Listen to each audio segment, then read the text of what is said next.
Everybody's great when they're not tired. This is when they tired, that's when the real champions come out. That's when that real dog come out. It's where I think the real truth comes out, because I think there are a lot of people who are very talented who can make it there.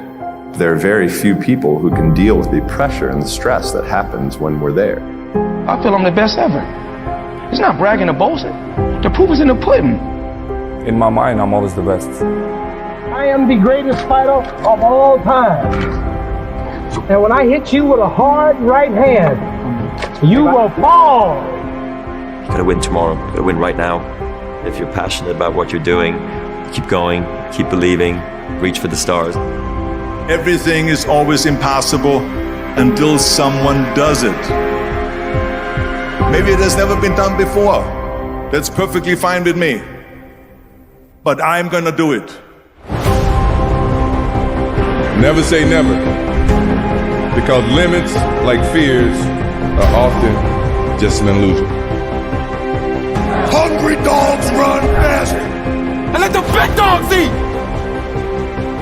If you look at the greats in any walk of life, the greats do things when they don't always want to. And that's the separation.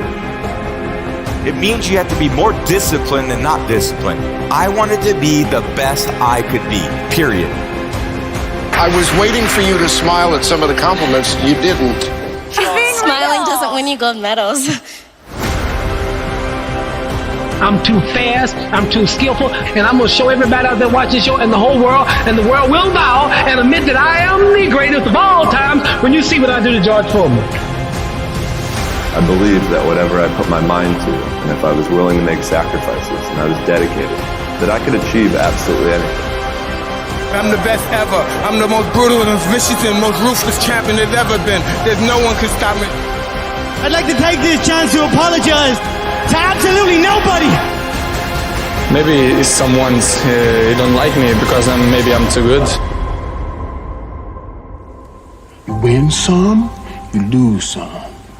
But you live to fight another day.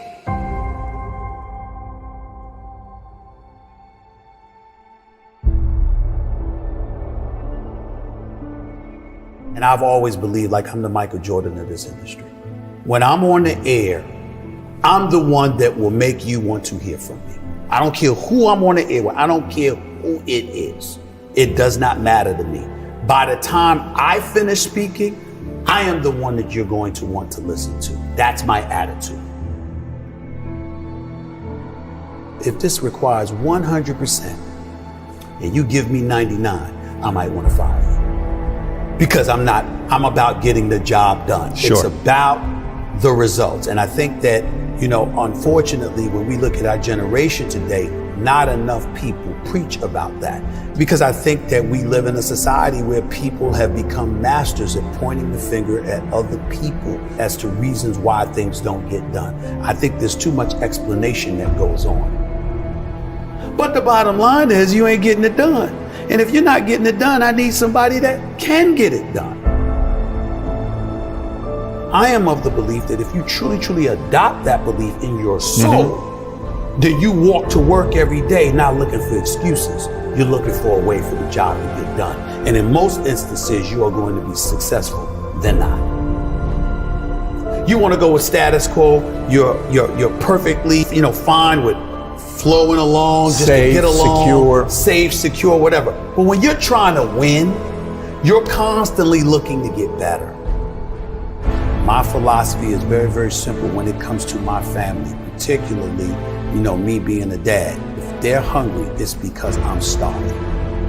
I don't eat until they eat. I'm not comfortable until they're comfortable. I don't have unless they have. That's the mentality, and that's the mentality that I strictly get from my mother. And so for me, having that kind of mentality, but what comes with that? What comes with that is a certain work ethic that you have to put forth, and it's a willingness to sacrifice. Am I the most disciplined person in the world? No. Am I the most meticulous person in the world, like some people would believe? No, I'm meticulous enough, and I'm disciplined enough, but I think the key thing is that the bottom line is everything to me. And whatever their bottom line requires is what I'm going to do. If their bottom line requires an excessive level of discipline, I'm gonna do it. But to me, it's whatever the moment or the situation demands.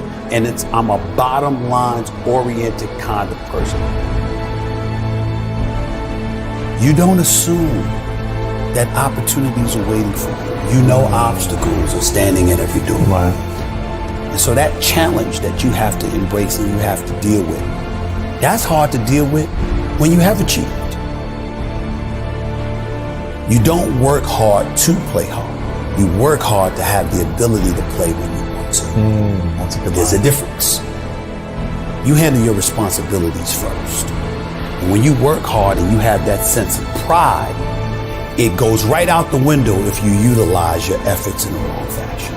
But when you do what's right, and it's based off of that effort that you put in, then you feel good about it because you took care of your responsibilities. Then you can go play. And I was not always confident. There's no doubt about that. I've always had my insecurities.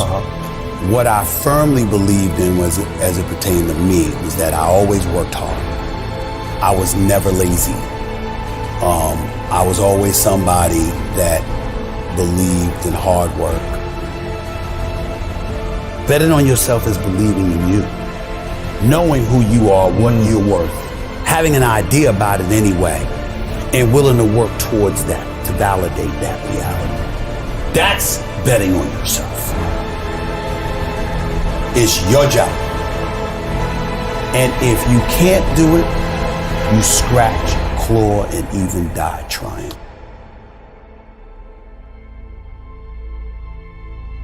We make excuses every day, all of us as human beings. On far more occasions than not, I have to speak on the issue of accountability as it pertains to the entire sports world. And when it comes to the issue of accountability, I get all of that from Mom. It happened with ESPN when my contract wasn't renewed back in 2008. I was sitting up there, I felt betrayed. I felt ticked off. My mother let me lick my wounds for a couple of days. And then she said, what could you have done better? You sure you didn't do anything? And I thought about all this stuff. I'm like, what is she talking about? This is just not true. This is not right. I work hard, I do this, I do that. And then I started thinking about it. Yeah, I was a pain in the ass. I did kind of complain a little bit too much. But the biggest thing that I remember doing is that I always came to the bosses with problems. I never came to them with solutions. It was always about the problem, never the solution. And I learned when I sat back and reflected on the mistakes that I had made in my career at the time, I learned that no boss wants to talk to anybody that doesn't have solutions. Instead of working around the clock trying to figure out what somebody else wants from you, good or bad, there are moments that crystallizes it for you in your mind. Pay attention and you'll see what they are. And you'll know what to do accordingly. That is what I believe makes me the best. It's my commitment to excellence for the collective whole.